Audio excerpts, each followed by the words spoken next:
नमस्कार दोस्तों, मैं श्याम सुंदर टाह स्वागत करता हूं आपका मेरे YouTube चैनल एजुकेशन पॉइंट पर। तो दोस्तों, आज हम अपनी क्लास शुरू करते हैं हम प्रश्नावली 1 से। पहली प्रश्नावली वैदिक गणित है, जिसमें से हमारी बोर्ड परीक्षा में 4 नंबर के प्रश्न पूछे जाते हैं, अर्थात ये 4 नंबर की प्रश्नावली है। पहला क्वेश्चन, निखिलन विधि से सरल कीजिए। इसका पहला ऑप्शन है 1243 भाग 97। दोस्तों, निखिलन विधि से केवल वही भाग किए जा सकते हैं जिसके भाजक में सभी अंक 5 से बड़े हो। तो देखते हैं, यहाँ पे भाजक 97 है, भाजक हमारे पास आ गया 97, इसके अंक 5 से बड़े हैं, इसमें आधार आ जाएगा हमारे पास 100। दोस्तों, आधार को हम 10 की घात के रूप में ले सकते हैं, अर्थात 10 की घात 1 तो 10 आएगा, 10 की घात 2 हो तो हमारे पास 100 आता है, 10 की घात 3 हो तो हमारे पास 1000 आता है। इसी प्रकार से हम आधार को ले सकते हैं। हमने यहाँ पे देखा 97 100 के नजदीक है, इसलिए हमने आधार ले लिया 100। यहाँ पे हम लोग विचलन देखते हैं, तो यहाँ पे विचलन हमारे पास आएगा 0.3। विचलन को हम यहाँ पे पूरक अंक भी बोल सकते हैं। पूरक अंक अर्थात 97 और विचलन को जोड़ने पर, भाजक और विचलन को जोड़ने पर आधार के बराबर मान आ जाना चाहिए। तो अब हम अपना भाग शुरू करते हैं। भाग शुरू करने के लिए हम लोग एक H सिंबल बनाते हैं। दोस्तों, यहाँ आधार में जितने जीरो है, भाज्य में से उतनी ही संख्याएं H के बाहर लिखते हैं। तो हम लोग यहाँ से 45 को H सिंबल से बाहर लिखेंगे। शेष जो संख्या बच गई, शेष जो रह गई संख्या, उसको हम लोग H के अंदर लिखेंगे। भाजक हमारा 97 है, विचलन हमारे पास 0.3 है। सरल करते हैं तो सबसे पहली संख्या जैसे नीचे लिखेंगे, 1 को 0.3 से गुणा करने पर 0 और ये 3 आ जाएगा। अंदर एक ही अंक की जगह थी तो हमने दूसरा अंक बाहर लिख दिया। 2 में 0 को जोड़ेंगे तो हमारे पास 2 ही आता है। 2 को 0.3 से गुणा करने पर हमारे पास 0.6 आएगा। जब अंदर की सभी संख्याएं पूरी हो जाती है तो हम बाहर वाली संख्याओं का योग कर देते हैं। 5 और 6 को जोड़ने पर हमारे पास 11 प्राप्त होता है। 11 का 1 लिखेंगे, 1 हासिल की, आगे जोड़ते हैं 4 और 1 5, 5 और 3 8। तो दोस्तों, हमारा ये भाग यहाँ पे कंप्लीट हो जाता है। हमारा भागफल 12 प्राप्त होता है तथा शेषफल 81 प्राप्त होता है। अगला क्वेश्चन देखिए दोस्तों, हमारा अगला क्वेश्चन है 311 भाग 8। तो हम लोग यहाँ पे देखते हैं, भाजक हमारे पास आ जाएगा 8। आधार हम लोग देखते हैं, यहाँ हमें आधार 10 प्राप्त होता है। विचलन आ जाएगा हमारे पास 2। अपना भाग शुरू करते हैं। H सिंबल बनाया, आधार में 1 0 है तो एक संख्या को हम लोग बाहर लिखेंगे, अन्य शेष 2 संख्याएं अंदर लिखते हैं हम लोग। भाजक हमारा 8, विचलन 2। भाग शुरू करते हैं तो आ जाएगा 3 को 2 से गुणा करने पर 6 को 1 के साथ जोड़ेंगे 7 आ जाएगा। 7 को 2 से गुणा करने पर आ जाएगा 14। बाहर एक ही अंक है, यहाँ पे इसमें इस संख्या को जोड़ेंगे 14 और 1 15 आ जाएगा। तो दोस्तों, यहाँ पे एक बात और ध्यान देने योग्य है, ध्यान देने योग्य बात यह है कि हमारा जो भाजक था वो 8 था और यहाँ पे शेषफल हमारे पास 15 आ रहा है। जब ऐसी स्थिति आती है तो हम भाग एक बार और दे देते हैं, यानी भागफल में एक जोड़ देते हैं और जो शेषफल आता है उसमें से भाजक को घटा देते हैं, यानी 8 को घटाएंगे तो नया भागफल आएगा, वो आ जाएगा 38 और शेषफल हमारा आ जाएगा 7। इसको हम इस प्रकार से लिख देंगे, भागफल आप लोग लिखोगे यहां शेषफल बड़ा है भाजक से, अतः भागफल हमारे पास आएगा, भागफल हमारे पास आ जाएगा 37 प्लस 1, 37 प्लस 1 बराबर 38 तथा शेषफल आ जाएगा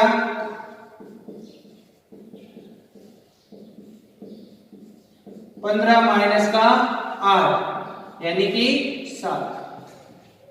दोस्तों हमारा ये क्वेश्चन पूरा होता है। नेक्स्ट क्वेश्चन देखते हैं। दोस्तों हमारा नेक्स्ट क्वेश्चन है 1013 भाग 88। तो हम लोग यहाँ पे देखते हैं भाजक हमारे पास 88 प्राप्त होता है, भाजक का आधार 100 आ जाएगा और जब हम लोग विचलन देखते हैं हमारे पास आएगा 12। आगे करते हैं तो एच सिंबल बनाया, आधार में 2 जीरो है, 2 अंकों को हम लोग बाहर रखेंगे, शेष 2 अंक अंदर लिखेंगे। भाजक हमारा 88, विचलन 12। भाग शुरू करते हैं तो पहली संख्या है जैसे जैसे नीचे आ जाएगी, 1 को 12 से गुणा करते हैं तो 12 ही आएगा, 1 में 0 को जोड़ेंगे तो 1 ही आएगा, 1 को 12 से गुणा करने पर 12। जब अंदर की सारी संख्याएं पूरी हो गई, बाहर वाली संख्याओं का योग करते हैं, 3 और 2 को जोड़ेंगे 5, 1 और 2 3 और 1 4। अतः हमें भागफल प्राप्त होता है 11 और शेषफल प्राप्त होता है 45। यहाँ पे शेषफल जो भाजक है उससे छोटा है, अतः ये आगे संशोधित नहीं होगा। अब देखते हैं अगला क्वेश्चन, चौथा क्वेश्चन क्या है। दोस्तों जो अगला क्वेश्चन है 4 नंबर, उसमें हमें निम्न का वर्ग ज्ञात करना है, अर्थात वर्ग ज्ञात करने के लिए हमारे पास 4 ऑप्शन है। पहला ऑप्शन हमारे पास है 103। दोस्तों वर्ग ज्ञात करने के लिए बहुत सारे तरीके हैं, हम लोग यहाँ पे सूत्र निखिलम विधि से वर्ग ज्ञात करेंगे। तो यहाँ पे सूत्र निखिलम से वर्ग ज्ञात करने का एक सूत्र है, संख्या का वर्ग बराबर में हमारे पास आएगा संख्या प्लस विचलन ओब्लिक विचलन का स्क्वायर। लेकिन दोस्तों ये सूत्र जब आधार दिया हो तब ही लागू होता है। अगर किसी संख्या में उपाधार लेना पड़े तो इसी सूत्र में कुछ संशोधन हो जाता है, वो हम आगे के क्वेश्चन में देखेंगे। इस क्वेश्चन में देखते हैं, हमारे पास संख्या है 103, आधार आ जाएगा हमारे पास 100, विचलन आएगा हमारे पास 0.3। जब हम ये मान इस सूत्र में रखते हैं तो देखते हैं कि संख्या हमारे पास 103 है,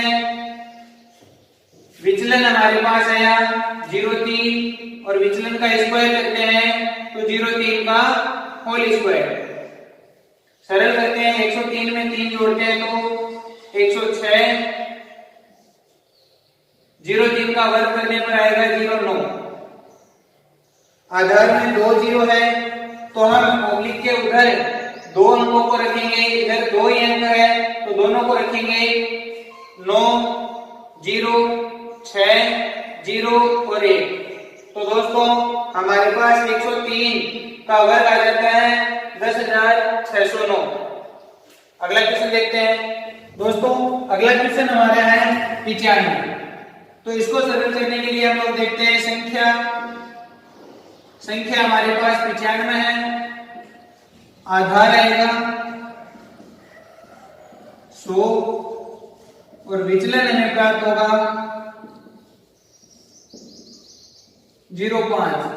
लेकिन ये जो 0.5 है वो ऋणात्मक होगा क्योंकि जो संख्या है वो आधार से छोटी है।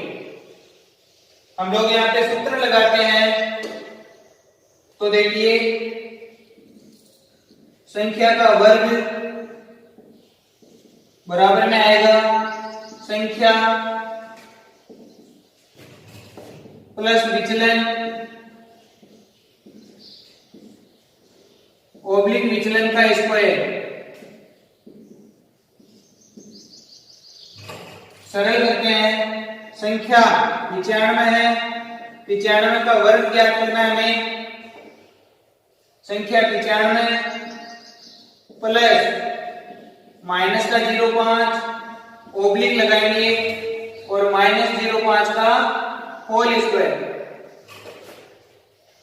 95 का वर्ग ज्ञात करते हैं हम लोग तो हमारे पास आता है 95 प्लस और माइनस 0.5 और 0.5 माइनस 0.5 का वर्ग होगा यहाँ पे 25। दोस्तों किसी भी ऋणात्मक या धनात्मक संख्या का वर्ग जब किया जाता है तो हमें हमेशा धनात्मक संख्या प्राप्त होती है। तो यहाँ पे हमें धनात्मक संख्या 25 प्राप्त हुई। आगे करते हैं 95 में से 0.5 घटाएंगे तो 90 बचेंगे हमारे पास। ओब्लिक लगाया 25। जब हम सरल करते हैं तो देखिए आधार में 2 जीरो है, 2 अंकों को हम इधर रखेंगे, इधर 2 ही अंक है तो 5 और 2 और आगे की संख्या 0 और 9। दोस्तों हमारे पास 95 का वर्ग आ जाता है, 95 का वर्ग हमारे पास आएगा 9025। नेक्स्ट क्वेश्चन देखते हैं। दोस्तों नेक्स्ट क्वेश्चन हमारे पास है 204। तो यहां पे हम लोग देखते हैं संख्या आ गई 204, आधार आ जाएगा 100। तो देखिए दोस्तों यहाँ पे आधार 100 जब लेते हैं फिर भी हम लोग संख्या के पास में नहीं पहुंच पाते हैं। तो ऐसी स्थिति में हमें उपाधार अंक लेना पड़ता है। उपाधार अंक जो कि हमारे पास 2 आएगा। आधार और उपाधार को गुणा करने पर संख्या के निकट आ जाएंगे हम लोग। सरल करते हैं तो विचलन हमारे पास आएगा 0.4। ऐसी स्थिति के लिए उसी सूत्र में थोड़ा सा संशोधन होता है तो हमारे पास आ जाता है संख्या का वर्ग बराबर में हमारे पास आएगा उपाधार अंक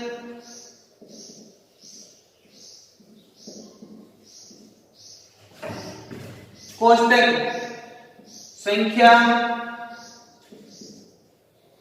प्लस विचलन ओब्लिक विचलन का स्क्वायर।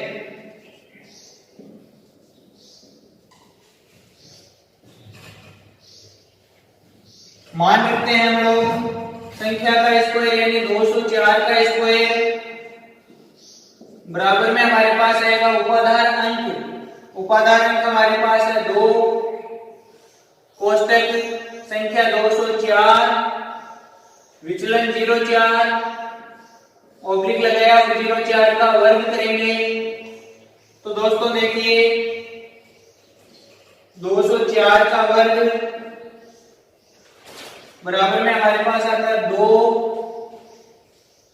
कोष्टक 204 में 4 जोड़ने पर 208, कोष्टक बंद ऑब्लिक 4 का वर्ग आ जाएगा 16।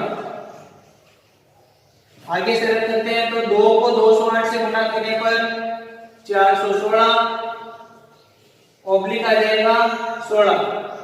आधार में 2 जीरो है, इधर 2 संख्या रखनी होगी तो 6 और 1, 6, 1 और 4। दोस्तों हमारे पास 204 का वर्ग आ जाएगा 41,616। अगला क्वेश्चन देखते हैं दोस्तों। अगला क्वेश्चन है 225। संख्या हम लोग यहाँ पे देखते हैं तो हमारे पास आती है 225, आधार हमारे पास आएगा 100। आधार लेने पर संख्या के पास में नहीं आ पाए हम लोग तो हमें उपाधार अंक लेना पड़ेगा। उपाधार अंक लेने पर हमारे पास आएगा 2। तो देखिए हम लोग अब विचलन क्या आता है, विचलन आएगा हमारे पास 100 गुणा 2, 200। तो जो शेष रह गया 25 आ जाएगा विचलन।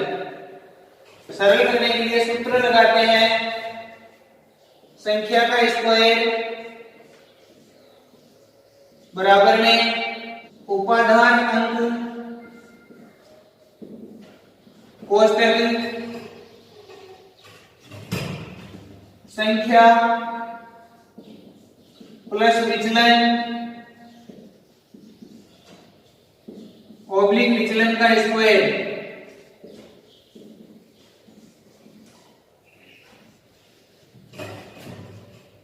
दोस्तों यहां पे संख्या है 225,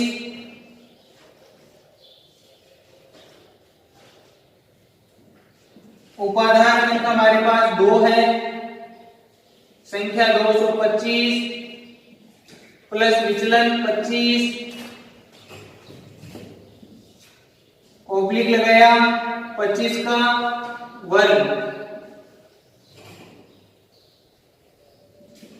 225 का वर्ग बराबर में हमारे पास आएगा 2 गुणा 225 में 25 जोड़ते हैं तो 250, कोष्टक बंद ऑब्लिक 25 का वर्ग जब हम करते हैं तो हमारे पास प्राप्त होता है 625। आगे से रख करते हैं 2 को 250 से गुणा करते हैं तो 500 ऑब्लिक 625। दोस्तों यहाँ पे दो संख्याओं को हमें रखना है क्योंकि आधार में 2 जीरो है तो हम लोग यहाँ से 5 और 2 को रखेंगे, 6 को आगे भेज देंगे और 0 0 और 5। देखिए 5 और 2 तो रहेंगे, 6 आगे जाएगा तो 0 में जुड़ेगा, 0 में 6 जोड़ने पे 6 ही आएंगे, 0 और 5। तो दोस्तों हमें हमारा उत्तर प्राप्त होता है 50,625। तो 225 का वर्ग 50,625 प्राप्त होता है। दोस्तों इसी क्वेश्चन को हम एक अलग और तरीके से करें तो इस प्रकार से होगा, हम आधार में 100 की जगह 10 लेंगे तो हमारे पास उपाधार अंक 10 को कौन सी संख्या से गुणा करें कि इस संख्या के पास में आ जाए। तो हम लोग उपाधार अंक लेते हैं 22, विचलन हमारे पास देखो 22 को 10 से गुणा करने पे आता है 220, तो हमारे पास विचलन आएगा 5। अब आगे से करते हैं, देखिए सूत्र लगाते हैं, संख्या का स्क्वायर बराबर उपाधार अंक कोष्टक लगाया संख्या प्लस विचलन कोष्टक बंद ऑब्लिक विचलन का स्क्वायर। मान रखेंगे हम लोग यहाँ पे 225 का वर्ग बराबर में उपाधार अंक हमारे पास आएगा 22, संख्या हमारे पास 225 है, विचलन हमारे पास 5 है, ओब्लिक लगा के 5 का वर्ग यानी विचलन का वर्ग सरल करते हैं। तो देखिए 225 का वर्ग बराबर में हमारे पास आएगा 22, 225 में 5 जोड़ने पर 230, ओब्लिक लगाया 5 का वर्ग करेंगे तो 25। सरल करते हैं तो 22 को 230 से गुणा करना पड़ेगा, 22 को 0 से गुणा करने पर 0, 22 को 3 से गुणा करने पर 66, 66 का 6 लिखेंगे, 6 हासिल की जोड़ेंगे, 22 को 2 से गुणा करने पर 44 और 6 हासिल के तो 44 और 6 50। आगे की संख्या 25। यहाँ पे देखिए आधार में 1 0 है तो हम लोग यहाँ से एक संख्या को लिखेंगे, 5 को लिखेंगे तो 2 को आगे भेजेंगे, आगे 0 6 0 और 5 5, 2 को आगे भेजने पर 2 को 0 में जोड़ेंगे, 2 को 0 में जोड़ने पर हमारे पास आता है 2, आगे 6 0 और 5। तो दोस्तों हमारे पास आंसर आते हैं 50,625। यह क्वेश्चन दोनों तरीकों में से किसी भी तरीके से किया जा सकता है। दोस्तों उम्मीद करता हूं कि आपको सारे क्वेश्चन समझ में आए होंगे। अगर आप लोग मेरे चैनल पर नए हो तो मेरे चैनल को सब्सक्राइब करना तथा बेल आइकन जरूर दबाएं, लाइक और शेयर करना ना भूलें ताकि आप और आपके दोस्त सभी इसका लाभ उठा सकें। धन्यवाद। जय हिंद।